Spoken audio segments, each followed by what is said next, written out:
In eastern Aleppo, Syrian government forces backed by Russia are gaining ground. Victory here for President Bashar al-Assad may force a change of strategy by Western governments. Assad's winning, and I think it's pretty safe to say that he will be there at the end game, and whoever negotiates a peace deal in Syria will have to negotiate with Bashar al-Assad.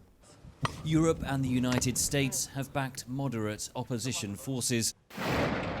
But the desire to end the bloodshed could trump those alliances. How that end is reached, to be perfectly honest, is becoming less important than reaching it. Europe is hosting around 1 million Syrian refugees. The battle for Aleppo has forced tens of thousands more to flee. Human rights groups say Europe must respond. The people of Europe are prepared to receive refugees. They want to be reassured that this will be done in a structured, organised way, that there are reception conditions waiting for them in their countries, that there won't be social difficulties internally.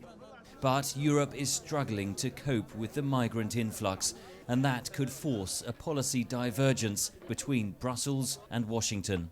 The number one priority for the Europeans is to stop a new wave of refugees coming into continental Europe.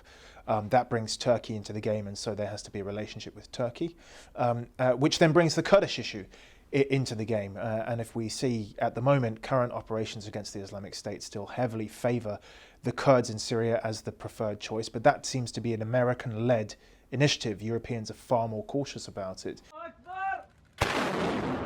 For Europe, the war in Syria no longer has the strategic importance it once did, says Stevens. All the different outside factions and the proxy groups continued that war, turning it into a stalemate which has destabilised almost the entire region and also southern Europe, and driven the rise of far-right movements in Europe as well. There are far, far larger issues at stake, and unfortunately those people losing out are the Syrian civilians in eastern Aleppo. Ending the war may come with the price of keeping Bashar al-Assad in power. Even then, analysts say Syria's future stability is far from guaranteed.